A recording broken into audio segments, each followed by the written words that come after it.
102.7 FM. This is High Power 102.7 Yeah. FM, your number one source for reliable news, impactful conversations, uplifting music, and community-driven content. We inform, we inspire, we connect. High Power 102.7 FM, the pride of the people.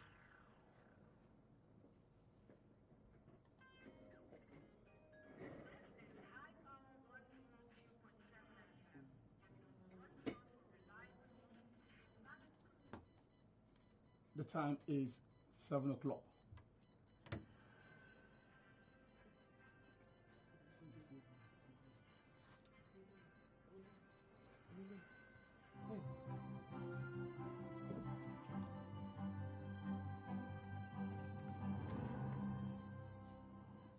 Good evening. Here is High Power 102.7 FM News at 7. I am Akin Adebayo. First, the headlines.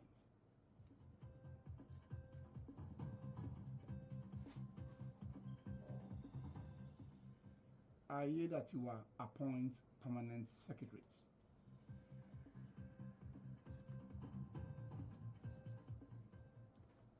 Senate calls emergency meeting amid Electoral Act protests.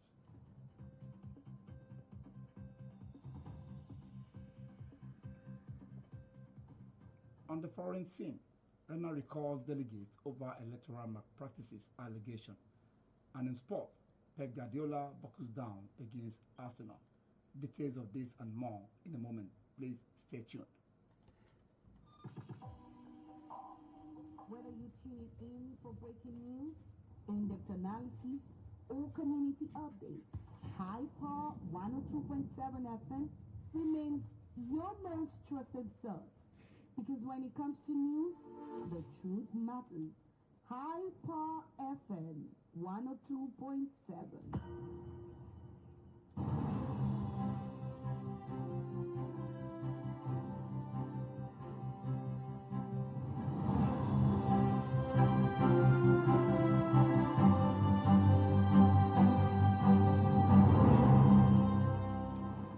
Now the news in details, starting from Ondo State.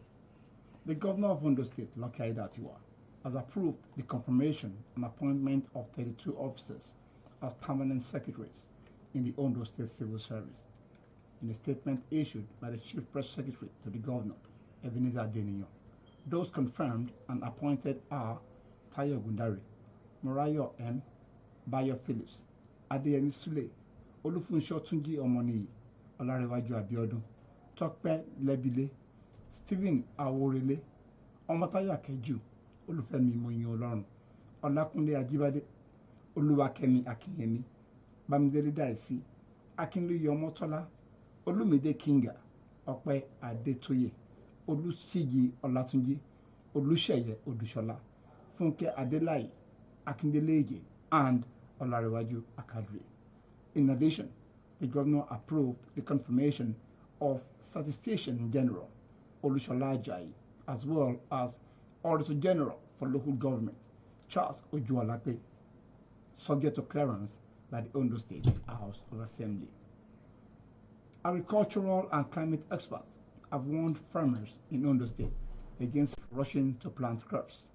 The project manager, climatology department of the Ondo State Ministry of Agriculture and Forestry, Adewale Akeju, said the rainfall, though heavy and destructive in some areas, was typically of early season showers and should not be mistaken for sustained rainfall.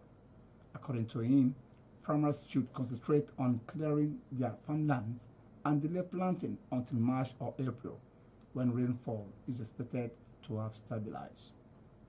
Amid mounting public outrage over its recent passage of Electoral Act amendments, particularly the rejection of a clause mandating real-time electronic transmission of election results, the Senate has announced an emergency plenary sitting for tomorrow.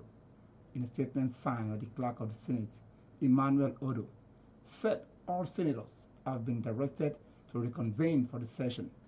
This comes as the Nigerian Labour Congress (NLC) warned of potential nationwide protest and election boycott over what it described as confusion and contradictory position by the Senate on amendments to the Electoral Act, particularly regarding electronic transmission of election results.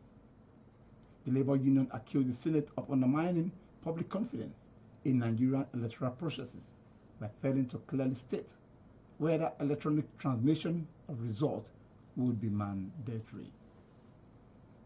The leader of the Roman Catholic Church, Pope Leo XIV, has condemned the recent wave of violent attack across Nigeria, expressing sorrow over the loss of lives and calling on authorities to act decisively to protect citizens. This is as a series of deadly attacks in several parts of the country, with Kwara State recording the most devastating incident between February 3rd and 4th, 2026, and assailants have attacked the villages of Woro and Nuku in Kayama local government area of Kwara State in what has been described as a massacre. The killing drew international condemnation. United Nations and United States and Turkey denounced the violence and called for accountability. We are still listening to News at 7 from iPower 102.7 FM in Raleigh, Owo. Still to come on the foreign scene, Ghana recalls delegates over electoral malpractices allegation. At the sport, Pep Guardiola buckles down against Arsenal.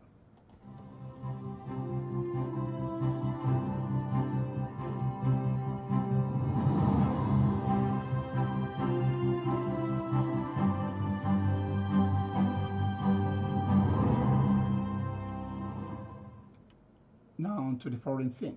Following allegations linking to electoral malpractices during a party primaries election in Ghana, the government of Ghana has recalled its High Commissioner to Nigeria, Mohamed Ahmed. The recall was ordered by President John Mahama and announced in a presidential statement. The decision was connected to allegations of voters' inducement and vote buying during the National Democratic Congress parliamentary primaries in the Ayawasu East constituency. Ahmed, who was serving as Ghana's envoy to Nigeria at the time, was also a contestant in the primary election. Still on the foreign scene, Japan's Prime Minister Sanae Takaishi has promised to cut taxes and keep a cabinet intact as she celebrated a Liberal Democratic Party's LDP landslide victory in the general election. Takaishi pledge came as projection by report showed the conservative LDP securing 316 seats in the 500-member National Assembly and winning a historic two-thirds majority in the lower house. The result marked the best result for the LDP since its founding in 1955, surpassing the previous record of 300 seats won in 1986 under the then Prime Minister Yashiro Nakasone. And in sports, Manchester City manager Pep Guardiola has hinted that their Premier League clash against Arsenal will decide the title. Guardiola was speaking after his team fought from a goal down to defeat Liverpool 2-1. The result ensured that City maintained its six-point gap between themselves and the Gunners. Guardiola believes all they need to do is keep pace with Mikel Arteta's men and wait for the league leaders to sleep off. To end the iPower 102.7 FM news at 7, let's take another look at the main points.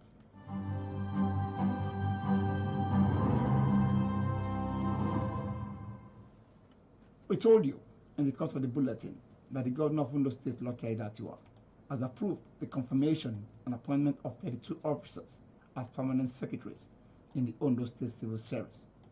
We also informed you that amid mounting public outrage over its recent passage of the Electoral Act amendments, particularly the rejection of the clause mandating real-time electronic transmission of election results, the Senate has